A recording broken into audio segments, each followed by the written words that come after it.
कह रहे हैं कि मुसलमानों को आप लोग आरक्षण दे रहे हैं, ओबीसी का लेकर मुसलमानों को दे रहे हैं। रिजर्वेशन तो मिलना चाहिए मुसलमानों को पूरा।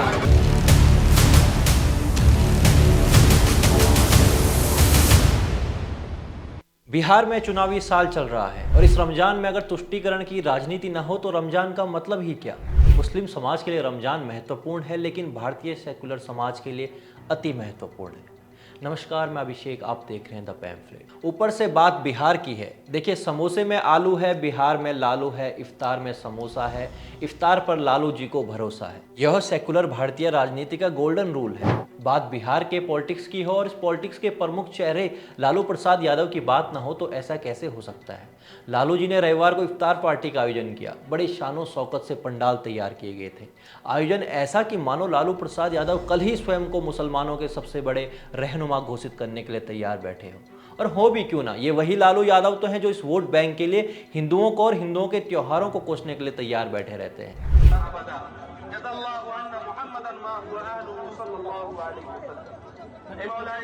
कभी लालू का कहना था कि हिंदू भी गाय का मांस यानी बीफ खाते हैं, और फिर जब इतने वर्षों के बाद हिंदुओं के लिए महाकुंभ का त्योहार आया तो तब लालू यादव का कहना था कि अरे ये सब कुंभ वगैरह क्या है, सब फालतू है कुंभ। अरे सब कुंभ का क्या कोई मतलब है, फालतू है कुंभ।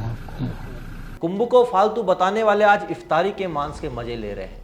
दोस्तों, मांस से याद आया कि तेजस्वी यादव नवरात्रि में मछली खाकर फोटो दिखाकर हिंदुओं को चिढ़ाते हैं, तो इनके पिता सावन के महीने में हिंदुओं को चिढ़ाने के लिए राहुल गांधी को चंपारण मटन बनाना सिखाते हैं।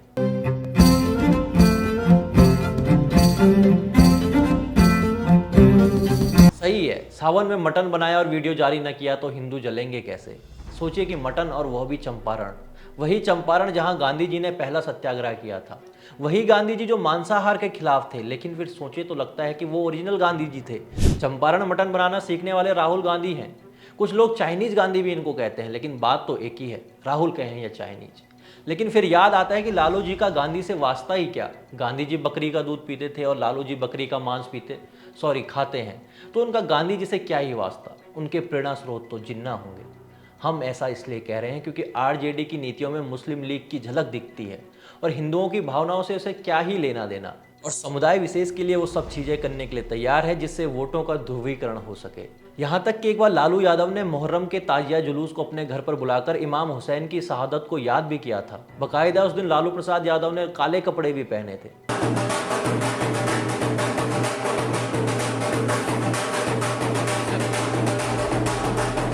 दोस्तों, 2014 से पहले नेताओं की इफ्तार पार्टियां आम थी। इसे वोट बैंक राजनीति का एक बड़ा हथियार माना जाता था। ये इफ्तार राजनीति राष्ट्रपति भवन तक भी पहुंच गई थी, लेकिन 2014 के बाद देश में सांस्कृतिक बदलाव और इफ्तार पार्टियां विलुप्त हो गई। शायद उनसे डिविडेंड आना बंद हो गया होगा, लेकिन अब फिर 2025 में बिहार में इफ्तार राजनीति की वापसी हुई है। असल में बिहार में तकरीबन 17.7% मुस्लिम आबादी है।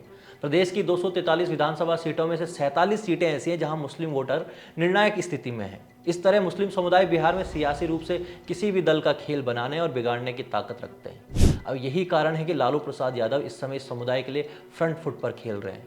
लेकिन हमारी समस्या इससे नहीं है कि लालू इफ्तारी कर रहे हैं, टोपी पहन रहे हैं, बेशक करें, हमारी तरफ से तो नमाज भी पढ़ लें। लेकिन हमें दिक्कत यह है कि आप हमारी आस्था को चोट न पहुंचाएं। आप किसी समुदाय के लिए नतमस्तक हो जाएं, वो लोकतंत्र में आपका विवेक है, लेकिन हिंदुओं से नफरत अपने घर की 4 दीवारी तक ही सीमित रखें। धन्यवाद।